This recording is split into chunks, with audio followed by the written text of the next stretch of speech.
γιατί φτάνουμε και στο τέλος του χρόνου. Πώς σχολιάζεται το γεγονός ότι το πρώτο βιολί του Φλωράτου, η Λένα η Καλετζώτη, αφού δεν της χάρισαν το γλυφιτζούρι από τη Νέα Δημοκρατία, άλλαξε παιδική χαρά. Δηλαδή, να μην σκεφτούμε ότι ο Δημαράς της έταξε αντιδημαρχία, δεύτερο στην πόλη, αλλά πρώτο στο χωριό, σκέφτηκε η Λένα. Θα μου επιτρέψετε να σας πω ότι συνδέομαι στενά με την κυρία Καλετζώτη. Δεν σκέφτεται έτσι η κυρία Καλετζώτη. Διαφωνώ κάθετα μαζί της με την επιλογή που έκανε.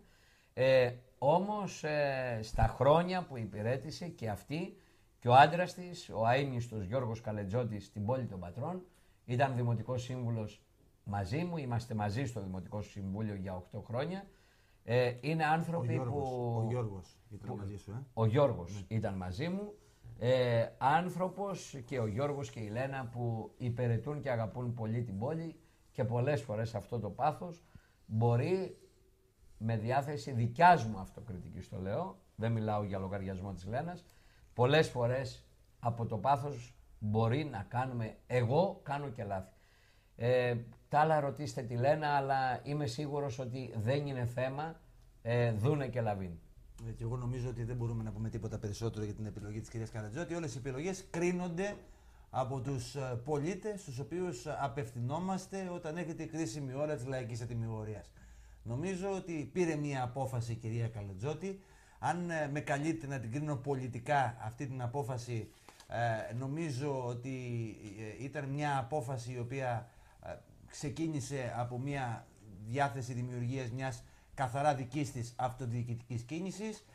Αυτή η κίνηση δεν έτυχε ενδεχομένως τη στήριξη από την πλευρά της Νέας Δημοκρατίας, την οποία φαντάζομαι, εκτιμώ και από δημοσιογραφικές πληροφορίες μπορεί να το λέω αυτό, θα ήθελε από την πλευρά της Νέας Δημοκρατίας. Τώρα από εκεί και στο εξής είναι καθαρά προσωπική της υπόθεση και νομίζω ότι οι πολίτες και οι δημότες της Πάτρας θα την κρίνουν στις 7 Νοεμβρίου. Ο Γιώργος αν θέλει να απαντήσει στον ΑΦ, λέει Αντώνη Σαμαρά, στη δική μας πολιτική ιδεολογία για την τοπική αυτοδιοίκηση ταιριάζει το αυτοδιοικητικό. Όμως, ο εναγκαλισμός της τοπικής αυτοδιοίκησης από τα κόμματα έχει βλάψει και την αυτοδιοίκηση και τις τοπικές κοινωνίες. Γι' αυτό η Νέα Δημοκρατία θα αποφύγει την άμεση παρέμβασή της στην έκφραση των τοπικών κοινωνιών και ιδιαίτερα των μικροτέρων. Τηρήθηκαν τα παραπάνω στο Δήμο της Πάτρας? Θεωρώ ότι τηρήθηκαν τα παραπάνω. Φίλε Αλφαμή. Εντάξει.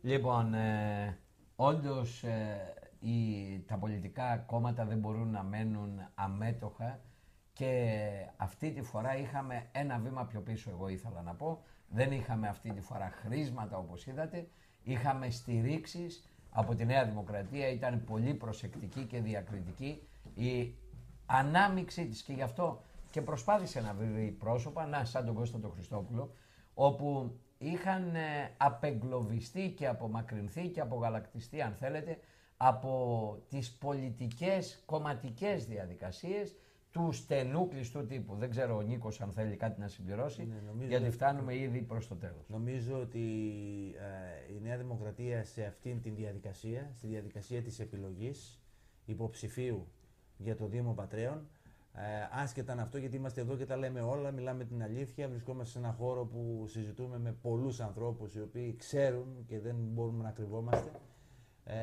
Άσχετα αν αυτή η επιλογή μπορεί να προκάλεσε απορίες, αντιρρήσεις, διαφωνίες, νομίζω ότι ήταν μια επιλογή η οποία έγινε με κριτήριο το ποιος μπορεί να δώσει λύσεις για την Πάτρα. Και νομίζω ότι αν κάτσει κάποιος κάτω και δει με ηρεμία, με ψυχραιμία το τι μπορεί να προσφέρει ο καθένας από τους υποψήφιους οι οποίοι σήμερα, αύριο, την Κυριακή της 7 Νοεμβρίου διεκδικούν την ψήφο μας, ο Κώστας ο Χριστόπουλος έχει πραγματικά συγκριτικό πλεονέκτημα σε σχέση με αυτά τα οποία μπορεί να δώσει για την πόλη της Πάτρας. Κάμπος, το περίεργο ψηφοδέλτιο του κυρίου Τζουραμάνη, πιστεύετε ότι είναι και αυτό ψηφοδέλτιο ανάχωμα και ο κύριος Τζουραμάνης όπως από το Πασόκ προέρχεται, ή το θεωρείτε πραγματικά ανεξάρτητο? Παρακαλώ να μην δεχτούμε άλλες ερωτήσεις. Ήδη έχει περάσει ο χρόνος. να κάνουμε και ένα κλείσιμο. Θα απαντήσει τώρα στον φίλο μας τον Γκάμπο ο Γιώργος ο Δρακούλης και να φτάνουμε σιγά σιγά προς το τέλος. Θεωρώ ότι στο 2010 που βρισκόμαστε η κοινωνία δεν δένεται από αναχώματα. Θα το δείξει τις 7 Νοεμβρίου. Πριν λοιπόν πει ο Γιώργος ο Δρακούλης τις δικές του ευχές και ο Νίκος ο Σύφαντος, η φίλη μας η Γιώτα λέει ποιος ήταν ο λόγος του σημερινού live, για ποιο λόγο το οργανώσαμε. Πάντως την ευχαριστούμε γιατί μας δίνει συγχαρητήρια. Αναρωτιέται ποιος είναι ο λόγος να είναι οι δυο γύρω μας, να είμαστε όλοι δηλαδή και οι τρεις, αφού μέχρι σήμερα με είχατε συνηθίσει μόνο. Ήταν απόφαση του Ινστιτούτου Δημοκρατικού Διαλόγου των Νέων. Εγώ την δέχτηκα με πολύ πολύ μεγάλη χαρά, γιατί ήταν για μένα μια ξεχωριστή εμπειρία. Να μιλήσουμε, μου έλεγαν πριν, δεν ξέρω ακριβώς τώρα που βρισκόμαστε, ότι μαζευτήκαμε τελικά και πάλι πολλές χιλιάδες στην απόψινή συντροφιά. Τόσες χιλιάδες δεν έχουμε στην πόλη δυνατότητα να φιλοξενήσουμε σε ξενοδοχείο ή στα μικρά γήπεδα εκτός από τον Παπελοποννησιακό, αλλά εκείνο είναι ανοιχτό που βεβαίως θα μπορούσε να χωρέσει όλη τη μεγάλη μας παρέα. Άρα να ένας πρώτος λόγος. Να βρεθούμε, να μιλήσουμε ελεύθερα και να είμαστε μέσα. Να είμαστε μέσα στα γεγονότα και μέσα στην απέτηση των νέων του Ινστιτούτου. Για μένα ήταν μεγάλη χαρά, γιατί είχα κοντά μου πρώτον τον πρόεδρο της Νεολαίας. Τον πρόεδρο της Νεολαίας, τον Γιώργο τον Δρακούλη, όπου και αυτός δέχτηκε να είναι υποψήφιος δημοτικός σύμβουλος, υποψήφιος περιφερειακός σύμβουλος, σε μια πολύ καινούργια διαδικασία. Που δεν ξέρω, Γιώργο, πόσο έτοιμος είσαι, αν πρόλαβε ο Γιώργος να πάει στα Τρυπόταμα, να πάει στην Κλητορία, να πάει στα Σαγέικα, να πάει στην Τέμενη, να πάει στις 220 παλιές κοινότητες και οικισμούς που έχει αυτός ο μεγάλος νομός, ο νομός της Αχαΐας, αυτή η πολιτικομάνα περιοχή των πολλών πρωθυπουργών, των πολλών υπουργών.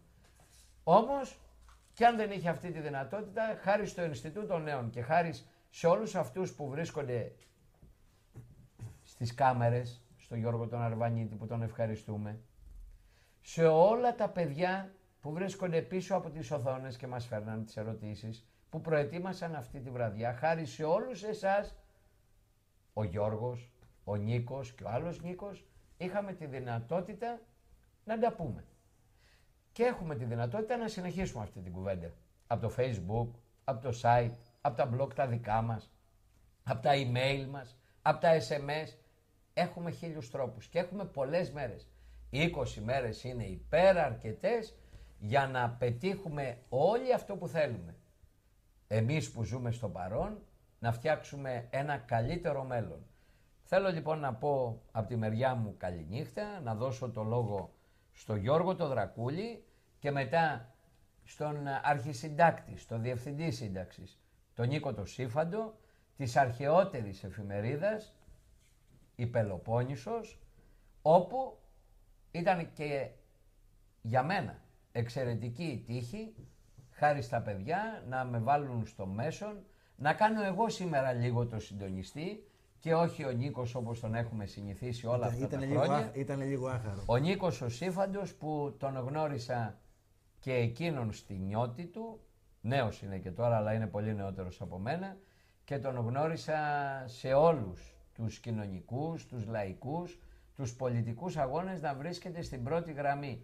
Απόρρισα όταν τον είδα υποψήφιο δημοτικό σύμβουλο, δεν σας κρύβω, και απόρρισα για ένα λόγο.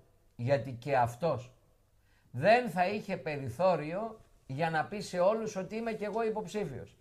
Νίκο, σου εύχομαι να προλάβεις να το πει σε όλους ότι είσαι υποψήφιος.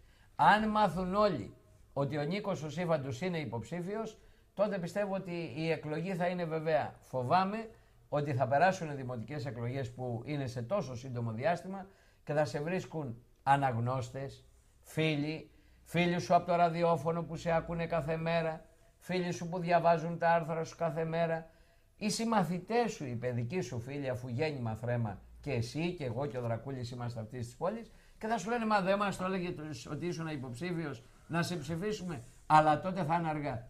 Γι' αυτό σε αγαπάνε λοιπόν και εσένα και εσένα Γιώργο. Ας πάνε να το πούνε και στους άλλους ότι και ο Γιώργος ο Δρακούλης και ο Νίκος ο Σύφαντος είναι υποψήφοι και αξίζει να τους βοηθήσουμε μαζί με τους πολλούς ικανούς και άξιους. Και εγώ από μεριάς μου θέλω να ευχαριστήσω για την πρόσκληση του Ινστιτούτο Διαλόγου και Παρέμβαση Νέων που μου έδωσε αυτή τη δυνατότητα να με δουν χιλιάδες νέοι, χιλιάδες πολίτες, χιλιάδες αχαιοί. Να ευχηθώ στον Νίκο το Σύφαντο καλή επιτυχία και από μένα. Τον αγώνα θα το συνεχίσουμε, όποιο είναι το αποτέλεσμα. Το θετικό για εμένα προσωπικά σε αυτή την πορεία προς τις αυτοδιοικητικές εκλογές, τις περιφερειακές εκλογές της 7 Νοέμβρη, είναι ότι γνώρισα πάρα πολλούς. Έχω προλάβει και έχω γυρίσει ορισμένα χωριά. Το θετικό είναι ότι γνώρισα κάποιους ανθρώπους. Συζήτησα μαζί τους, κατέγραψα τα προβλήματά τους και προχωράω. Νίκο, μια είδηση για την εφημερίδα σου και παίρνεις το λόγο. Πιστεύει κανένας σας ότι στις τελευταίες εκλογές της οργάνωσης Νέας Δημοκρατίας, εδώ, στην πόλη που το Πασόκ κυριαρχεί, εδώ στην Αχαΐα, στον πράσινο αυτό νομό, ότι πριν 7 μήνες, τον Ιούνιο, είχαμε νέες εγγραφές, πόσες κύριε Δρακούλη, Γιώργο? Γύρω στους 350. 400... Συνολικά? Συνολικά είναι 1489. 1489, όχι οι φοιτητές κύριε Σύφαντε, Ναι. 1489 πρωτομπήκαν στο ιερό της πολιτικής. Την ώρα που κάποιοι θέλουν να μας λένε καθίστε στις πολυθρόνες, κάποιοι θέλουν να μας λένε ότι οι νέοι είναι μόνο για την Αγίου Νικολάου, κάποιοι που θέλουν να μας λένε ότι τελείωσε ο ρόλος των νέων, δεν έχουν πια καμία συμμετοχή και καμία αξία για να ανατρέψουν εμάς και ό,τι άλλο πρέπει να ανατραπεί. Είναι πραγματικά αρκετά συγκινητικό αυτό που ακούω τώρα για τον εξής απλό λόγο, ότι πριν από 2-24 ώρα μοίρασα το φυλάδιό μου σε μια πάρα πολύ μεγάλη περιοχή της Πάτρας μαζί με έναν πρώην πρόεδρο της ΟΝΕΔ, με τον οποίο είχα την τιμή να είμαι εγώ αντιπρόεδρος, με τον Διονύση τον Παπαδόπουλο. Το Σάκη τον Παπαδόπουλο, για όσους δεν τον γνωρίζουν, ήταν ένα από τα πιο εργατικά παιδιά και ένας από τους πιο λαμπρούς επιστήμονες που είχε βγάλει αυτή η οργάνωση και νομίζω ότι ήταν κάτι πραγματικά το συγκινητικό για μένα όταν μετά από περίπου 15 χρόνια ξαναβγήκαμε στο πεζοδρόμιο και μοιράσαμε φυλάδια. Φίλες και φίλοι, αυτή η πόλη έχει δυνατότητες, έχει πάρα πολλά πλεονεκτήματα, έχει πάρα πολλές δυνάμεις οι οποίες μπορούν να λειτουργήσουν προς όφελον όλων ανεξαιρέτως των δημοτών. Αυτή η εκλογική αναμέτρηση, όπως σας είπα και στην πρώτη φορά που σας απίφθηνα το λόγο, έχει πάρα πολύ μεγάλα προβλήματα καθημερινότητας. Σε αυτά τα προβλήματα δεν μπορούμε να μείνουμε απαθείς. Όμως και αυτή η ψήφος στις αυτοδιοικητικές εκλογές έχει, έτσι όπως έχουν έρθει τα πράγματα, πολιτικά χαρακτηριστικά. Νομίζω ότι όλοι μπορούμε να πάρουμε τις αποφάσεις μας και να στείλουμε μηνύματα, αλλά και να προσέξουμε αυτόν τον τόπο στον οποίο μεγαλώσαμε, στον οποίο γεννηθήκαμε και μεγαλώσαμε και στον οποίο καλούμαστε να ζήσουμε τα παιδιά μας. Νομίζω ότι οι εκλογές της 7ης Νοεμβρίου πρέπει να μας βρουν όλους παρόντες. Και νομίζω ότι πρέπει αυτό να το μεταφέρετε και εσείς, από όπου και αν μας ακούτε αυτή την ώρα, από όποια γωνιά της Ελλάδας και μας βλέπετε, νομίζω ότι πρέπει να το μεταφέρετε σε όλους τους φίλους, σε όλους τους συναγωνιστές, σε όλους τους συμπολίτες, σε όλους τους συγγενείς σας, από όπου και αν μας ακούτε, επαναλαμβάνω. Σας ευχαριστούμε πάρα πολύ που μας ακούσατε απόψε. Καλή σας νύχτα. Το τελευταίο ευχαριστώ ανήκει σε όλους τους bloggers, ανήκει σε όλα τα blog, γιατί χάρη σε εσάς σήμερα η παρέα μας έγινε πολύ μεγάλη και η αγκαλιά μας έγινε τεράστια. Σας ευχαριστούμε όλους. Σας ευχαριστούμε πολύ. Σας ευχαριστούμε από την καρδιά μας.